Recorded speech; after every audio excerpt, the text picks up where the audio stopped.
Hello everybody. I know this is after lunch, so I will try to be as interesting as possible. It's really nice to be here. I'm Alenka Mubi Zalaznik. I come from Spirit Slovenia. This is a newly established agency in operation since January this year. So I will be talking about the best practice that we did in our previous agency that was forced to merge into Spirit Slovenia this year. That was Technology Agency, who was actually the initial partner of the DIFASS project. Okay. And the name of our best practice is is a program called Valor in short. And it was about fostering university and public research organization spin-out creation. The reason why I'm speaking about spin-outs and not spin-offs is a legislation reason in Slovenia. I will explain later. The background for designing our instrument was because of the poor commercial output from public R&D investments. This level of outputs is still poor, but we have at least tried to design this instrument to improve it. There was no funding instrument for supporting the spin-out creation from academia, so we are talking really about seed phase and early investment to clarify the phase. The spin-off is difficult due to legislation because every public organization that wants to create a company needs to get approval from the government directly, and this is a process that is, I don't think anybody in Slovenia is brave enough to ask the government something like that, because it's a complicated process. Okay. And in the academic world, there is also a lack of practice of technology transfer, especially of transfer of IP into business. That has also been one strong point of our best practice. So the aim was to create a stable instrument for commercialization of knowledge. The methodology that we used was actually taken from a sixth framework European program. So I'm quite proud to say that we actually took the knowledge that we have gained in the European project and transferred it into a program on a national level. What we wanted to see within our program is the verified research result coming to the market. We wanted to have really the decision of the academic world to let this innovation go. We wanted to see companies that already had a plan how to do it, but on the other hand, still be in further collaboration with the research department. Also, we wanted to see companies or startups with already an idea how to do it. Maybe not really a business plan or business model, but at least some kind of a verified concept and defined milestones, what do they want to achieve. Funds available are not that significant, but for the pilot program that we wanted to have, it was significant, it was enough. You can see that there are two generations of our Valor program. The first one in 2008, that was still actually a part of that European program, in European project. That was €500,000 available. And in 2 years, and this is where I come to the best practice I am presenting, is actually €1 million worth the program with additional support, not just money. It was a grant, but not 100% one. The rest the companies had to provide by themselves, by founders, or by IP that was taken over from the academia. And the grant was somewhere between 50 to 150,000 euros. That was the minimum and the maximum required. The instrument was a public call.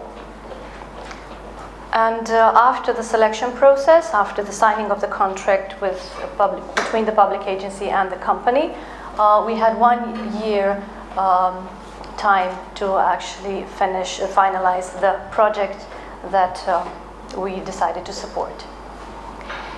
The applications The target public were the spin-outs already mentioned from universities and public research organizations. And what we wanted to see in their application was their technology and market potential, the team, the work plan that they had to present by themselves, and afterwards, when it was agreed, stick to it, of course. We wanted to see the strategy of the company, what they wanted to achieve, the effects of this project on development of this company, so the reason why the government should invest.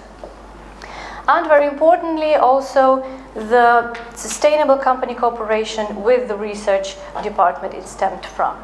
We actually wanted to see the formal agreement on IP transfer into companies and sustainable collaboration, because as mentioned before, within the methodology, the research has been already finalized to get an idea on the product, but still a lot of amendments was necessary, so therefore this bridge to the university needed to be maintained.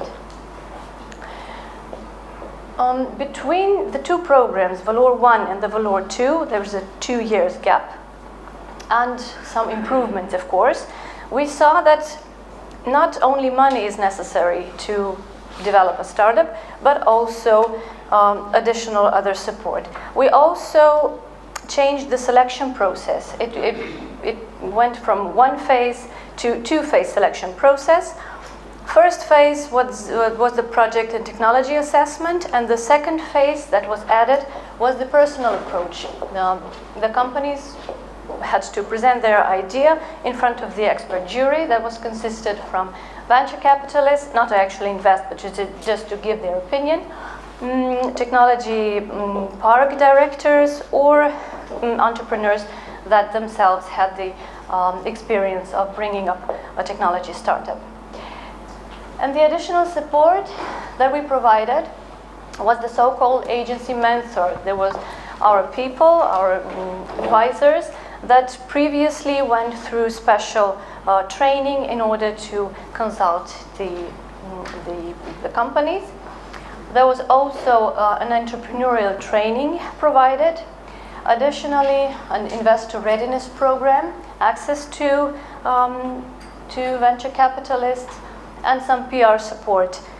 So as you can see in the graph, where we could put the Valor company in the middle, money was provided, agency mentor, and some training and coaching as well. The topics of the training were IP, obviously, but not so much the protection itself, but the management of IP, so how to really achieve the value on the market. The technology startup development, this topic was created in 2 levels for those who needed it most on the basic level, and for others that were more advanced. And then unilaterally for everybody else, product development, marketing, building a strategic partnerships, the negotiating skills, and team building. And also how to approach an investor, improve the pitching skills. They were done, this topics were all done by external experts. They were done in the form of courses, and also afterwards personal coaching, and as far as I know, some companies still collaborate with those foreign experts. By the end of the program, there was a session with investors where pitches were going on in front of them. We try to provide access to international network, because Slovenia is a 2 million market, so going international is not really a question, it's a necessity. Results. So I combined the results from both programs. In 2008 and 2010 program, in the first case, 5 spin-out companies were supported, in the second one, 6 companies, and the applications were almost 50 in both years.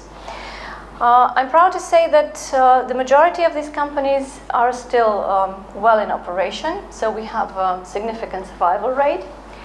And especially for the 2010 generation, the results are quite encouraging, because from the beginning they have created 17 high-tech jobs, The last overview that we did in 2012 and this year as well proved another 14 new jobs created, majority in R&D departments, and the number of products and services are quite encouraging in the past 2 years. That is normal because they really could develop their product for the market. And there were significant amounts of, or percentages in average, of revenues generated from the Valor project in company, not the company as a whole. So these are the companies that have survived by the end of this year and are actually working quite well, getting on the Chinese market, accessing, being invested in by foreign investors in 2 cases. And as you can see, really briefly, majority of the sectors that we have put our money in was IT and health, and there was 1 case of engineering. Especially proud were we because we could develop our own services as an agency, which was previously not the case. As I've mentioned, our mentors first had to come through the education process, and our aim was not just provide money for these startups, but also support, which means smart money in a way. Our mentors helped startups with better administration, which for any startup is a problem when tackling public funds. We provided networking within public sector, because in Slovenia really it is not really simple to have a clear overview of every support provided by the government. And if any additional support emerged, this would be debated in monthly sessions between our mentor and the company. The organization of the agency went in 2 ways. There was separate controlling department with the project manager that actually managed the fund, and a mentor team that provided the services mentioned. So we have the good news, and we have also, unfortunately, some bad news. As related to the good news first. It was a good practice, and it was also confirmed by the companies. And in the evaluation sheets I have, in the evaluation report from this year, the companies say that the additional support was worth as much as the financial support to them, which is the good news. And we believe that we have supported them through achieving a high survival rate. For us, it was good news because we learned how to provide an extra support, and especially in the case of a financial crisis where public funds are a bit decreasing, it's quite relevant to roll up the sleeves and to do something more, not just simply provide the money.